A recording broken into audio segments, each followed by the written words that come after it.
Hamlet, you rascal. Oh, sorry. Didn't hear you come in. It's me, your boy Mike, and we have another training video today. Today's training video is about a new dedicated team in Nurse Navigator that will be tasked to handle ELAP employee requests to Nurse Navigator.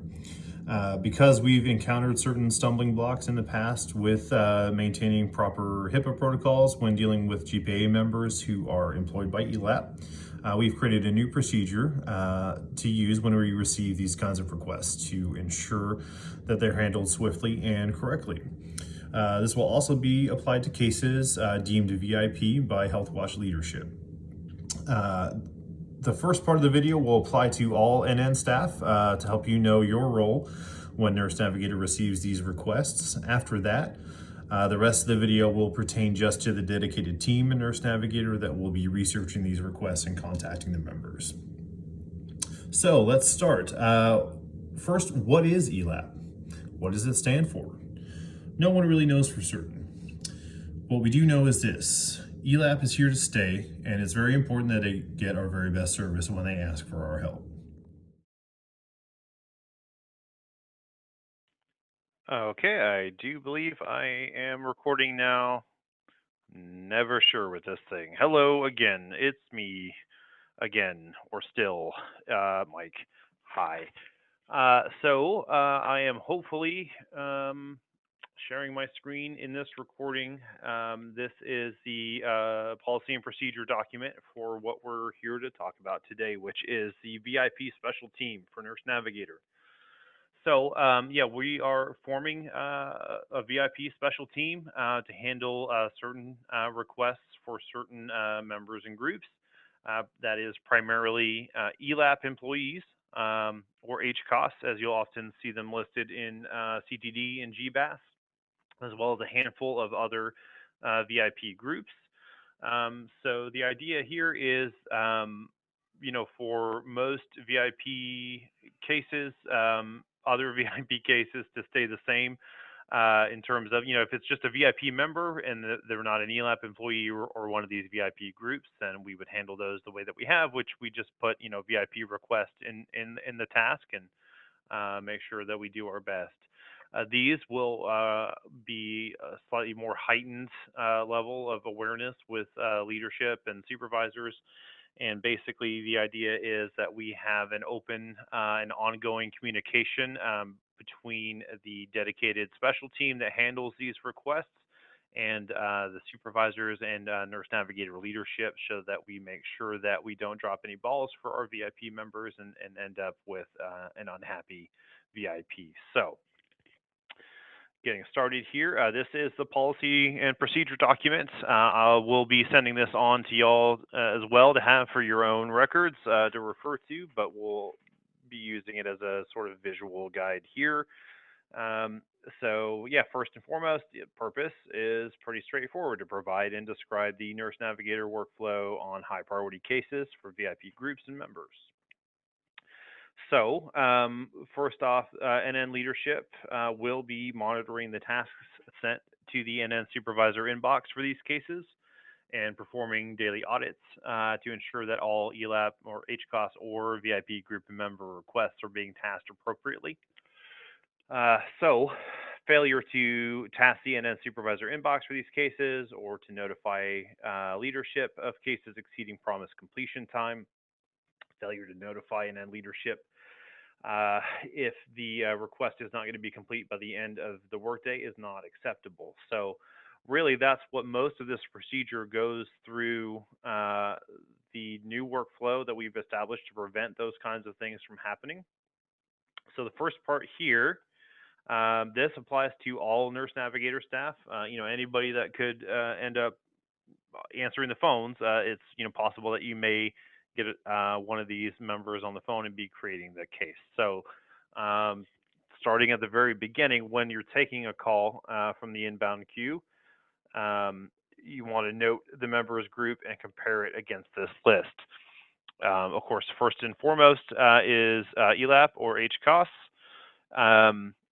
and then we have this small handful of these other VIP groups. This list may shrink or expand as time goes on. We'll update you if it does, but this is what we're going with for now. So the other groups are Apache Industrial Service, Bowen Micklett and Britt Agency, Insurance Agency, Keppel Amfels Incorporated, Northwest Petroleum, Satterfield and Pontikes Construction Incorporated. Your guess is as good as mine. TechServe Consulting and Training Limited. So if the member belongs to one of these groups, when creating the case, you will assign the task to the NN referral inbox as normal, but include the text VIP special team requests. So that way, when we're assigning cases, and that would be Nia, Loretta, myself, Tina sometimes, as well as Katie, those staff will assign these cases to an MSS and or RN as appropriate that's on the VIP special team only. So again, if it's a VIP member, if they're the president of HR for whoever, not an ELAP employee, not one of these other groups, we want to make sure we just you can just put VIP request like normal. If it's an ELAP employee or one of these other groups, then it's going to be VIP special team requests. And of course, we'll be checking that as well when we're assigning the cases, but make sure that you differentiate between the two different types. And so again, that's for everybody. Anybody who's answering the phone may end up dealing with one of these cases. From that point, once it's been assigned to the VIP special team, Nurse Navigator staff assigned to the VIP special team will follow these instructions and guidelines in addition to the normal case request workflow. So when tasked in CTD, any of these types of cases that we're here talking about, the VIP special team staff will immediately create a task within the CTD case titled VIP Supervisor Oversight and assign this task to the NN Supervisor inbox with the same due date as the CTD case itself.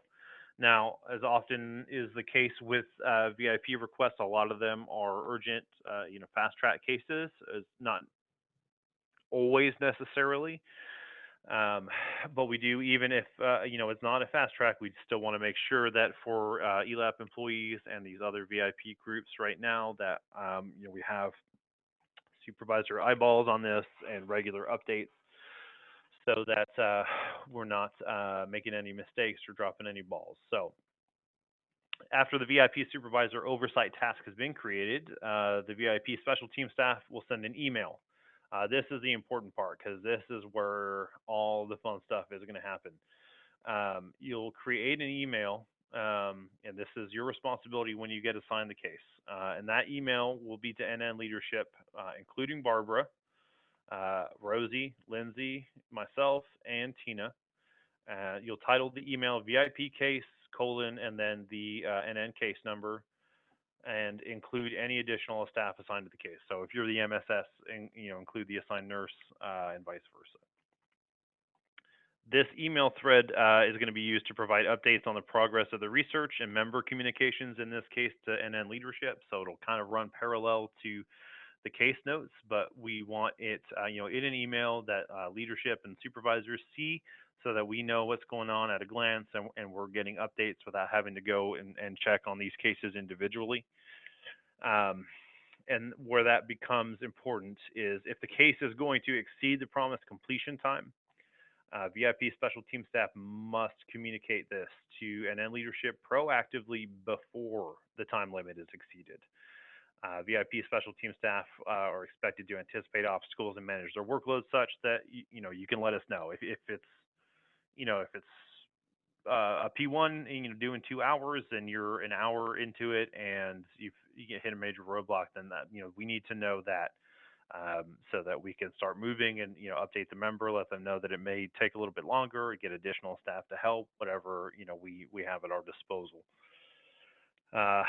So then we do, so if you're not able to meet it, in the time frame, the time frames are helpfully repeated here for you, although I'm sure you're very familiar with those. Furthermore, if the VIP special team staff assigned to the case will be unable to complete this case before their scheduled shift ends, VIP special team staff must communicate to NN leadership proactively. This is key. Even if it's not, a fast track urgent case, this is where we actually ran into the problem that caused us to, put this workflow in place initially. Was that we had an urgent VIP request that was just left overnight, and it wasn't. Nobody else was notified. No supervisors were contacted. Leadership had no idea. So we want to make sure that if and we understand things happen, we've all got a lot of work, but if you have one of these requests and you're getting to the end of your shift, you can't stay any longer, it's not going to get done. You've got to let us know that so that we can come in and make sure that it gets done, however that may be. So to that end, each VIP special team staff will be assigned a partner on the team for handoff of cases. So we'll be staggering that based on schedules so that, those that come in earlier will hand off to those that stay later and so forth. In the event that the assigned partner is not available for whatever reason, be it PTO or outage or another case, the VIP special team staff will notify NN leadership in the initial email thread, the one that we've been talking about here, and so that we can assign it to another staff member who is available. And then basically the last piece here is after the case is completed and results have been delivered to the member, VIP special team will link the VIP case number email thread, where all this communication has been happening, save it and link it to the case in CTD in the NN document section. So the idea, again, once more to summarize, is that for these special cases that we have eyeballs in leadership and the NN supervisors, that we're getting regular updates without having to go into the case. We're being notified if there's anything that's going to cause the case to not be completed in time, or if you're no longer able to continue to work on it because your shift is ending. We want to make sure that we have open and proactive communication about what's going on with these cases and what we need to get them done. And then lastly, just one other thing tangentially related for ELAP employees, just a reminder that, when we're dealing with STA, SBC, PSA requests for ELAP, HCOS, any communications that would normally be sent to the group will instead be sent to the attorneys, and that's at elapmembers@foxrothschild.com instead of the usual channels, so that we don't have any breaches of PHI for ELAP employees. That should be everything that I have got for you. So again, if you were listening to this, do you have any questions or concerns, send me an email or give me a call so we can go over that. I'm happy to clarify anything that wasn't clear in this video. So thank you for listening. You've been great. I've been Mike.